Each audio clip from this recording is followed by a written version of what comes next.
Hello guys, good morning. तो आप लोग बोल रहे थे मैम जो अभी एलडीसी का एग्ज़ाम होने वाला है या फिर जो रीट का एग्ज़ाम होने वाला है या सेकंड ग्रेड का, तो मोस्टली मुझे रिक्वेस्ट आई है कि जो एलडीसी का एग्ज़ाम है या सेट का क्या पैटर्न रहने वाला है, सेट का क्या चक्कर है। आपको भी पता है ना, सेट एग्ज़ाम होने वाला है इस बार, है ना। तो वही चीज़ है कि सेट एलडीसी में भी लागू होगा या एलडीसी की भर्ती जो बिना सेट के होगी या एलडीसी का जो सिलेबस है वो क्या रहता है, एलिजिबिलिटी क्या है। तो आपको जो भी डिटेल जानकारी है आज आज या कल परसों में मैं आपको वीडियो अवेलेबल करवा दूंगी, ठीक है। बाकी आप लोग एक दो दिन और रेस्ट कीजिए, पढ़ाई तो आपको करनी ही है जब तक फिर एग्ज़ाम नहीं होता। और जो भी अपसेट है प्लीज़ अपसेट मत दो। कुछ कुछ बच्चों के मैंने मैसेज देखे, कुछ के कमेंट्स भी देखे हैं कि मैम नेगेटिव मार्किंग की वजह से रह गए या फिर पेपर को ध्यान से नहीं पढ़ा, जल्दबाजी में 10 एक सवाल गलत कराए। तो देखो ये बहुत बड़ी गलतियां होती हैं और आदमी अपनी गलतियों से ही सीखता है। आपका माना ये पेपर खराब गया है, बट ये इस पेपर में जो आपने गलतियां की, क्योंकि किसी किसी का ये फर्स्ट एग्जाम भी था, 12th के बाद में पहली बार पेपर दिया होगा।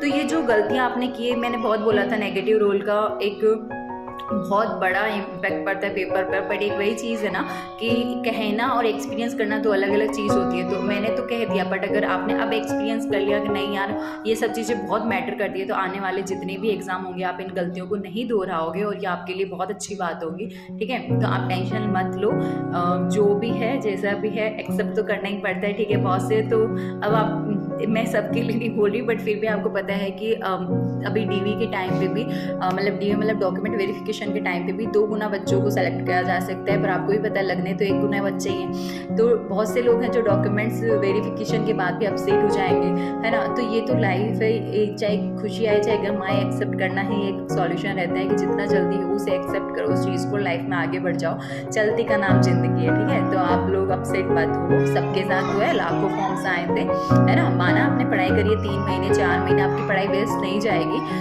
आपने साइंस ही तो पढ़ी और साइंस तो हर जगह काम आती है। तो अभी जो अगर रीट का पेपर दे रहे हैं तो रीट वालों के लेवल 2 में भी साइंस है, कोई सेकंड ग्रेड का दे रहा है उसमें भी साइंस आएगी। और एलडीसी में भी आई थिंक, एलडीसी का तो मैं कंफर्म करके बताऊंगी, आई थिंक है उसमें भी जनरल साइंस। बट है ना, जो महिला सुपरवाइजर की वैकेंसी आने वाली नवंबर दिसंबर तक, उसमें भी जनरल साइंस काम में आएगी। तो पढ़ा हुआ कभी भी व्यर्थ नहीं जाता। आपने पढ़ा है, आपने कुछ सीखा है, और कल को गवर्नमेंट तो किस्मत और मेहनत के सहारे होती है, बट 1% अगर ना लगे तो प्राइवेट सेक्टर में भी खूब स्कोप होता है टीचिंग वालों को, क्योंकि गवर्नमेंट जॉब दे ना दे, पढ़ाएगी हर बच्चे को, ठीक है। सब पढ़ेंगे तभी तो बढ़ेगा इंडिया। वो तो बड़े होने के बाद में समझ में आता है कि क्या स्ट्रगल है, क्या बेरोजगारी है, क्या कुछ है क्या नहीं है। तो बात ऐसी है कि टीचर्स की वैल्यू कभी खत्म नहीं होती है ना। टीचिंग लाइन में हमेशा स्कोप है, बस आपको एक सब्जेक्ट इतनी अच्छी होनी चाहिए आपकी कि आप उसको 10 लोगों को पढ़ा सको, 10 लोगों के सामने अपनी बात रख सको। तो खुद को आना और एक्सप्लेन करना दो अलग अलग चीज़ होती है। तो मैं आपको यही चीज़ समझा रही हूँ, ये सब जो है चलता रहता है लाइफ में, है ना। और पेपर आएंगे और पेपर की तैयारी करोगे, अभी क्या एज हुई है, लग जाओगे जल्दी जॉब। खैर मैं मानती हूँ जितने कम एज में जॉब लग जाए उतना अच्छा होता है, बट फिर भी अब हो गया सो तो हो गया ना, रोने धोने से तो कुछ नहीं होना। तो आपसे यही रिक्वेस्ट है, हंसी खुशी लाइफ में आगे बढ़िए। जो एग्जाम में एलिजिबल हो, जो भी आपको अच्छा लगे आप उसकी तैयारी कीजिए और आपको सफलता निश्चित ही। इस साल बहुत सारे एग्जाम्स हैं, तो अगले साल तक तो आपकी जॉब लग ही जाएगी, क्योंकि इस साल के एंड में भी पेपर होता है। तो रिजल्ट आते आते 2023 हो ही जाना है, ठीक है। और जिनका इस पेपर में बहुत अच्छा स्कोर है तो आप उम्मीद रखिए आपका ज़रूर हो जाएगा। बट फिर भी मैंने आपको पहले ही बोला है, रिजल्ट के सहारे नहीं बैठना है, रिजल्ट का वेट नहीं करना है। रिजल्ट का वेट क्यों करना है बताओ, रिजल्ट तो आ जाएगा, बट 19-1% भी अगर एंड में रहे तो कम से कम खड़े रहने की स्थिति में तो हो ना। क्योंकि अभी कोई एग्जाम की आप अगर तैयारी कर रहे हो और डॉक्यूमेंट वेरिफिकेशन के बाद में भी मान लो आपको कोई झटका लग जाए, क्योंकि देखो सबका आपको पता है जो भी डीवी करवाते हैं सबका नंबर नहीं आता, बट अगर फिर भी अगर रह जाए 1%, तो कम से कम उस हालात को संभालने के लिए आपके पास कुछ तो होना चाहिए ना। तो अगर आपने किसी और जॉब के लिए तैयारी करी है तो ऑब्वियस है यार, अगर आपने और किसी जॉब के लिए तैयारी करी है तो आप उस टाइम यही सोचोगे कोई बात नहीं हुआ तो 2 दिन आप सेट रहोगे, बट फिर खड़े होगे, फिर लड़ोगे, फिर अपने लक्ष्य की प्राप्ति के लिए हम संघर्ष करोगे, राइट। फिर पेपर दोगे। तो बात वही है कि जब तक आपको जॉब नहीं मिल जाती, आपको हिम्मत नहीं हारनी, आपको पढ़ाई कंटिन्यू करनी है। और देखो पढ़ने के अलावा कोई ऑप्शन नहीं होता है, ठीक है।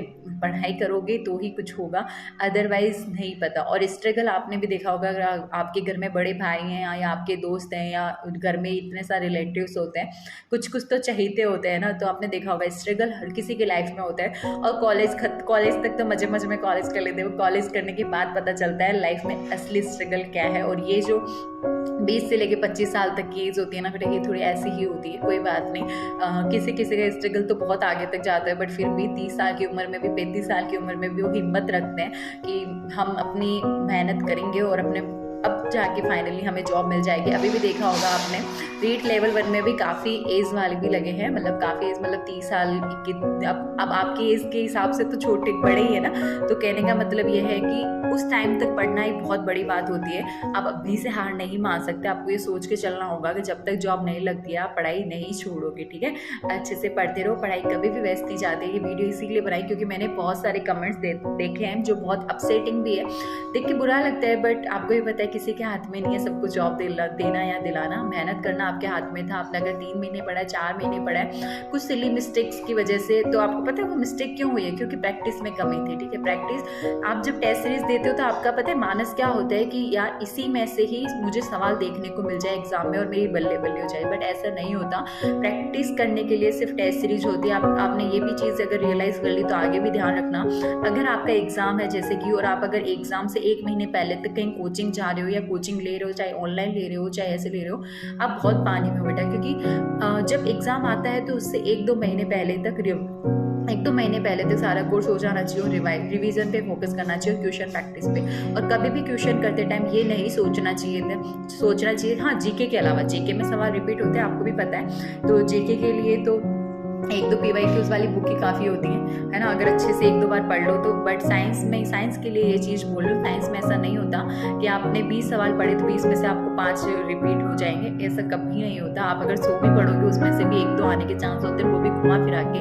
तो साइंस थोड़ा सब्जेक्ट ऐसा ही है, थोड़ा टेढ़ी खीर टाइप है, ठीक है। तो बात वही है कि ध्यान रखना आगे से जो भी गलतियाँ आपने इस एग्ज़ाम में करी, और आदमी अपनी गलतियों से ही सीखता है। अगर हर कोई ऐसे अच्छे काम करेगा तो फिर अपनी गलतियों से कोई कौन सीखेगा, है। और एक बात बताओ, अब आप सोचोगे मैम हमें क्यों सीखे अपनी गलतियों से, सही बात है, सब चाहते हैं लाइफ में सक्सेस होना, बट एक चीज़ ध्यान रखना, जितने भी लोग सक्सेसफुल हुए हैं देख लेना वो कभी ना कभी फेलियर थे। तो ये कोई बड़ी बात नहीं है कि हमारा पेपर ख़राब हो गया हम अपसेट रहे, हमारे घर वाले कुछ कहेंगे। घर वाले देखो कभी कुछ नहीं कहते, जो सच में घर वाले होते हैं, जैसे मम्मा पापा आपको हमेशा सपोर्ट करेंगे, आपके भाई बहन छोटे हो चाहे बड़े हो, हमेशा आपका ध्यान रखेंगे, आपका ख्याल रखेंगे।